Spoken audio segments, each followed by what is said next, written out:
Hello, good morning all. Welcome to science class. So today we are discussing about the remaining part of our chapter. That's the light. So in the last day we studied what are the features of the image formed by a plane mirror, and we studied what are spherical mirrors. So today we can see how the image look like by the help of the spherical mirrors. There is one activity in page number 180, activity 15.6, by using one concave mirror. By the help of one concave mirror, we have to stand under the bright sunshine and keep a small piece of paper over the ground.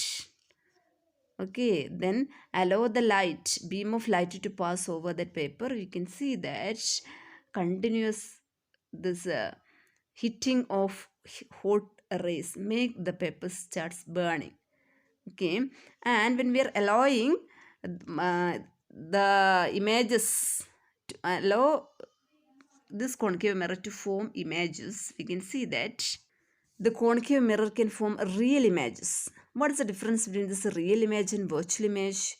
The real image we can produce over one screen. Over one screen we will get the image, that is a real image, whereas in case of virtual image, what is a virtual image formed in the beginning? That is by the help of the plane mirror. Plane mirror always forms a virtual image. The virtual image is not able to form over one screen. The real image we will get over the screen. Here is one activity 15.7 new textbook, that is the formation of image by keeping or by changing the distance between the image and the object. So what is the object taken here? That is a small lighted candle.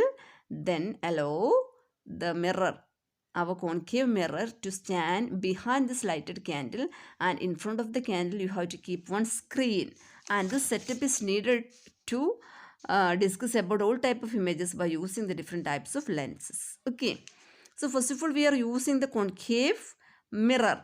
At that time we can see that concave mirror can form smaller images as well as larger images. Okay, when we are bringing the object very close to the mirror, we will get the larger image, and when we are moving the this object away from the mirror, we will get the smaller image. So concave mirror can form smaller image as well as larger image than the object, and the image may be real or virtual.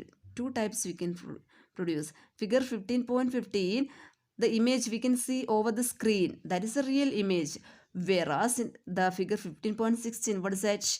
That is a virtual image formed by a concave mirror.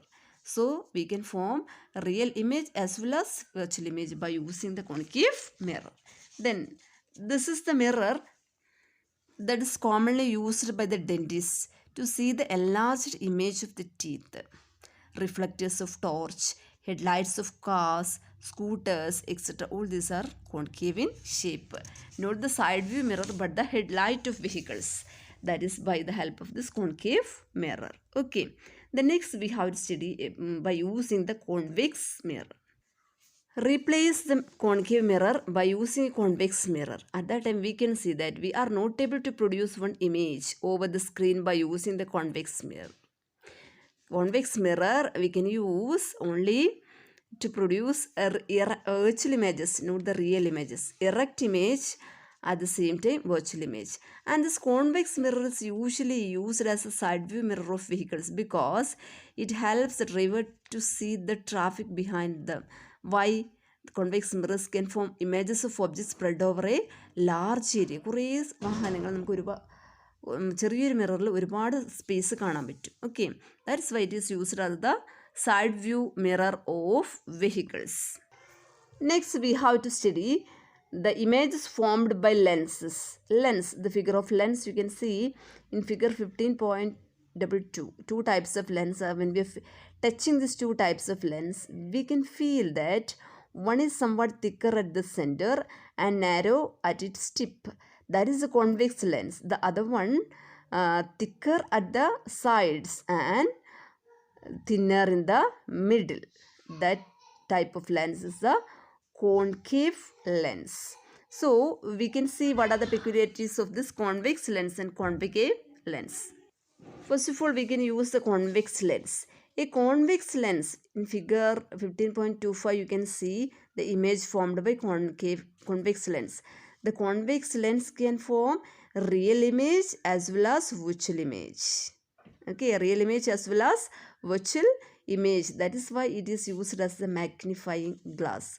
Convex lens is usually used as the magnifying glass because it can form the image as larger one, bigger one. In figure 15.26, you can see the large image formed by a convex lens. Okay, so it can form real image as well as virtual image, smaller image as well as larger image.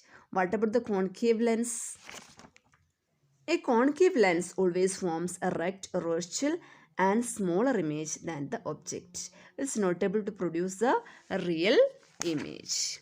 Then we have to enter the last part of this, the sunlight, which is colored or white.